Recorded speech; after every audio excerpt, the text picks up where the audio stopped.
Hello good morning viewers. வாங்க MV vlogs of Malarvizhi சேனலில் இன்றைக்கி நம்ம பார்க்க போகிறது எண்ணெய் கத்திரிக்காய் குழம்புங்க.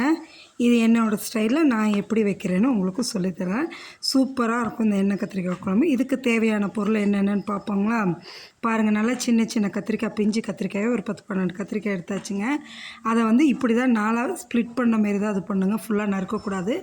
ஸ்ப்ளிட் பண்ண மாரி பார்த்து உள்ளார பூச்சி சொத்தை இல்லாமல் பார்த்து நறுக்கி தண்ணியில் போட்டு வச்சுக்கோங்க. இதுதான் தேவை. இதை விட இன்னும் சின்னதாக இருந்தால் இன்னும் டேஸ்ட் நல்லாயிருக்குங்க. கொஞ்சோண்டு புளிங்க, ஒரு சின்ன எலுமிச்சம்பழம் அளவுக்கு புளி ஊற வச்சுருக்கேன். ஒரு 25 சின்ன வெங்காயம் உரித்து வச்சுருக்கேன். ஒரு கட்டி பூண்டு பல் உரித்து வச்சுருக்கேன். 2 தக்காளி. இதுதான் தேவைங்க. வாங்க நம்ம எப்படி செய்யலான்னு பார்க்கலாங்க. பாருங்கள், ஒரு மண் சட்டி வச்சாச்சு. இந்த குழம்புக்கு முடிஞ்ச அளவு நல்லெண்ணெய் ஊற்றி செஞ்சால் தான் நல்லாயிருக்குங்க. கல்லெண்ணெயும் ஊற்றிக்கலாம். நான் எப்பொழுதும் நல்லெண்ணெய் தான் ஊற்றுவேங்க. நல்லெண்ணெய் கொஞ்சம் உண்டெண்ணெய் ஊற்றிக்கிங்க. அப்போ தான் இந்த காய் அதில் வதக்கி எடுக்கணும். நல்லா நம்ம வதக்கி எடுக்கிறதுலே முக்காலும் வெந்துடும். ஒரு 80% அதிலே வெந்துடும். சரிங்களா? அதுமாரி நல்லா வதக்கி எடுக்கணுங்க. அதுக்கு எண்ணெய் கொஞ்சம் நிறையாவே ஊற்றிடுங்க. சரியா? எண்ணெயை ஊற்றிட்டு நம்ம நறுக்கி வச்சுருக்கோம் இல்லையா அது கத்திரிக்காயை, அதை எடுத்து இந்த எண்ணெய்க்குள்ளார போட்டுட்டு மீடியம் ஃப்ளேமாக வைங்க. ஃபுல் ஃப்ளேம் வைக்காதீங்க. ஃபுல் ஃப்ளேம் வச்சா சீக்கிரம் இதாகிடும், உள்ளார நல்லா வேகாது. மீடியம் ஃப்ளேம் வச்சு இந்த கத்திரிக்காயை போட்டு அப்படியே பெரட்டி வதக்கி வைங்க. ஆனால் வதக்கும்போது இந்த நம்ம நறுக்கி இருக்கிறது உடஞ்சிடவும் கூடாது. அந்த அளவு பொறுமையாக வதக்கி எடுங்க. அப்படியே நல்லா வதங்கினதுக்கப்புறமா நம்ம என்ன பண்ணணும்னா, நல்லா காமிக்கிறேன் பாருங்களேன். நல்லா வதங்கினதுக்கப்புறம் அதை எடுத்து ஒரு பிளேட்டில் தனியாக வச்சுட்டு தான் அப்புறம் நம்ம குழம்பு தாளிக்கணும். சரிங்களா? இந்த அளவு பொறுமையாக வதக்கி எடுங்க. இப்படி இருக்க கத்திரிக்காய் நல்லா சுருங்கி வந்துடுங்க. நல்லா அந்த எண்ணெயில் வெந்து பாருங்களேன். இப்போ எந்த அளவு வெந்து வந்துச்சு பாருங்கள். அந்த கலரும் சேஞ்ச் ஆகிடும். அப்படியே இந்த கலரும் சேஞ்ச் ஆகிட்டு நல்லா வெந்து வந்துடும். சுருங்கி வந்த மாரி ஆகிடும். இப்போ நம்ம என்ன பண்ணுறோன்னா, இந்த கத்திரிக்காயில் ஒரு பிளேட்டில் எடுத்து தனியாக வச்சுக்கிறோங்க. வச்சுட்டு அந்த எண்ணெயே போதும் நம்ம குழம்பு தாளிக்கிறதுக்கு. வேறு ஊற்றணுன்னு அவசியம் இல்லை. சரிங்களா? இப்போ இந்த கத்திரிக்காயை ஃபுல்லாக ஒரு பிளேட்டில் ட்ரான்ஸ்ஃபர் பண்ணிடலாங்க. ட்ரான்ஸ்ஃபர் பண்ணிவிட்டு தான் நம்ம அடுத்த வேலையை பார்க்கணும். இதுக்கு குழம்பு அவ்வளோ சூப்பராக இருக்குங்க. நீங்கள் செஞ்சு பார்த்தீங்கன்னு வைங்களேன், விட மாட்டீங்க. பாருங்கள், இப்போ இந்த எண்ணெய் நல்லா சூடாக இருக்குது. அதிலே கொஞ்சம் கடுகு போட்டுடுங்க. கடுகு உளுத்தம் பருப்பு போட்டு பொரிஞ்சதும் நல்லா 1/2 ஸ்பூனுக்கு வெந்தயம் போட்டுருங்க. வெந்தயம் போட்டு அதுவும் பொரிஞ்சு வந்ததும் நான் வெங்காயம், சின்ன வெங்காயம் நறுக்க கிடையாதுங்க, முழுசாக தான் வச்சுருக்கேன். அதேமாரியே போட்டுக்கலாம். டேஸ்ட் நல்லாயிருக்கும். நீங்கள் உங்கள் சௌகரியம் வேணால் கட் பண்ணி போடலாம். சரிங்களா? நான் அப்படியே தான் போடுவேன்.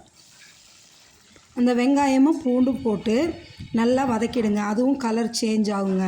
இதில் இந்த வதக்கி எடுக்கிறது தான் அந்த டேஸ்ட்டே. நல்லா வதக்கி எடுத்துருங்க. இது வதங்கிட்டு இருக்கிற இடத்துல நம்ம என்ன பண்ணிடுறோன்னா, அந்த 2 தக்காளி எடுத்து வச்சுருக்கோம் இல்லையா, அந்த நடுவில் இருக்க கெட்டி பகுதியை எடுத்துகிட்டு அதை மிக்ஸி ஜாரில் போட்டு நைஸாக அரைச்சி எடுத்துருங்க. அரைச்சி எடுத்துகிட்டு இது பண்ணிடலாம். இந்த பக்கம் பாருங்கள், ஒலை கொதிச்சிருச்சு. அரிசி போட்டுடலாம். அந்த பக்கம் சாதம் வேகணும், அதுக்காக அரிசி போட்டுடலாம். பாருங்களேன், இந்த வதக்கி வச்சுருக்க கத்திரிக்காய் எவ்வளோ இதாக இருக்குன்னு.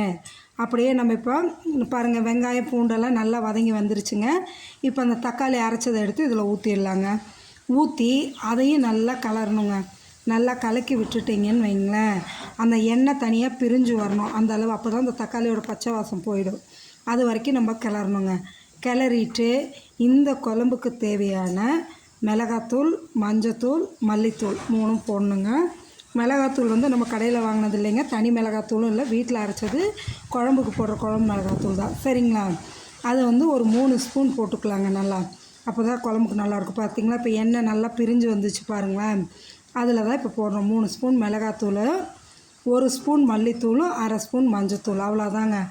இதை போட்டுட்டு நல்லா கிளறி விடுங்க. கருகிடக்கூடாது. கிளறி விட்டு உடனே நம்ம புளி ஊற வச்சதை நல்லா கரைச்சி வச்சுருக்கோம் இல்லையா, அதை எடுத்து வடிகட்டி ஊற்றிடணுங்க.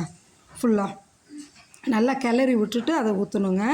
அப்போ தான் அந்த கலர் மெயின்டைன் ஆகும் நம்மளுக்கு.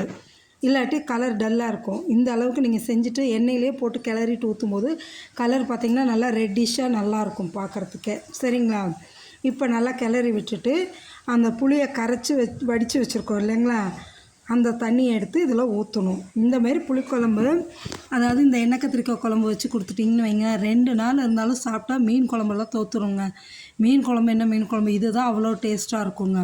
அந்த அளவு இந்த குழம்பு நல்லாயிருக்கும். நீங்கள் செஞ்சு பாருங்கள். செஞ்சு பார்த்துட்டு சொல்லுங்கள். இந்த எண்ணெய் கத்திரிக்காய் குழம்புனா அதோடய டேஸ்ட்டே தனி தான். சரிங்களா? இப்போ நம்ம அந்த வடிகட்டிடுவோம். அந்த புளி வடிகட்டி வச்சுருக்கோம் இல்லையா, அந்த தண்ணியை எடுத்து இதில் ஊற்றிடுங்க. ஊற்றிட்டு இதை என்ன பண்ணுறோன்னா, நல்லா கிளறி விட்டு இதுக்கு தேவையான அளவு, குழம்புக்கு தேவையான அளவு உப்பு போட்டுவிடுங்க. போட்டு தண்ணி வந்து கொஞ்சம் நிறையாவே ஊற்றுங்க. ஏன்னா எந்த அளவு கொதிக்குதோ அந்த அளவு தான் நம்மளுக்கு குழம்போட டேஸ்ட் நல்லா வரும். அதனால் உப்பு போட்டுட்டு தண்ணி இன்னும் ஒரு டம்ளர் நல்லாவே ஊற்றிடுங்க. ஊற்றி நல்லா கொதிக்க விடுங்க. கொதித்து அந்த புளி தண்ணியோட பச்சை ஸ்மெல்லு, மிளகாத்தூள் மல்லித்தூள் பச்சை ஸ்மெல்லாம் போய் எண்ணெய் பிரிஞ்சு வருங்க. அப்போ தான் நம்மளுக்கு குழம்பு ரெடி ஆயிடுச்சுன்னு அர்த்தம். அந்த இறக்கிறதுக்கு ஒரு 5 நிமிஷம் முன்னாடி இந்த எண்ணெய் கத்திரிக்காய் வதக்கி வச்சுருக்கோம் இல்லைங்களா, அதை எடுத்து போட்டு ஒரு 2 நிமிஷம் விட்டு இறக்கிடலாங்க. பாருங்கள், இப்போ நம்மளுக்கு குழம்பு 80% ரெடி ஆகிடுச்சுங்க. இப்போ நம்ம என்ன பண்ணால் வதக்கி வச்சுருக்க கத்திரிக்காயை எடுத்து இதில் போட்டுடுங்க. போட்டு அந்த திக்னஸ் நல்லா வருது, உப்பு காரம் செக் பண்ணிக்கிங்க. இதில் இப்போ கிளறி விட்டு ஒரு 2 to 3 மினிட்ஸ் இருந்தால் போதுங்க, குழம்பு ரெடி ஆகிடுச்சுங்க. அப்படியே மூடி வச்சுருங்க. ஒரு 10 நிமிஷம் மூடி வச்சிட்டிங்கன்னா அது நல்லா அந்த கத்திரிக்காய் ஃபுல்லாக எல்லாத்தையும் சக் பண்ணிவிடும். நல்லா உறிஞ்சி எடுத்துரும்போது நல்லா டேஸ்ட்டாக இருக்கும். சுட சுட சாதம் வச்சு இந்த எண்ணெய் கத்திரிக்காய் குழம்பு போட்டு சாப்பிட்டா அவ்வளோ நல்லா இருக்குங்க. இதுக்கு இன்றைக்கி நான் சைட் டிஷ் வந்து கொத்தவரங்காயும் பாசிப்பருப்பும் போட்டு கூட்டு மாரி வச்சுருக்கேங்க. அது இதுக்கு நல்லா சூட்டபுளாக இருக்குங்க. ஆமாம், பாருங்கள், சாதத்துக்கு எண்ணெய் கத்திரிக்காய் குழம்பு ஊற்றி அந்த கொத்தவரங்காயும் பாசிப்பருப்பும் போட்டு கூட்டு வச்சுருக்கிறது அவ்வளோ இதுக்கும் அதுக்கும் காம்பினேஷன் சூப்பராக இருக்குங்க. நீங்களும் செஞ்சு சாப்பிட்டு பார்த்துட்டு சொல்லுங்கள். நம்ம சேனலை சப்ஸ்கிரைப் பண்ணுங்கள், மறக்காமல் ஷேர் பண்ணுங்கள், லைக் பண்ணுங்கள். Okay, thank you.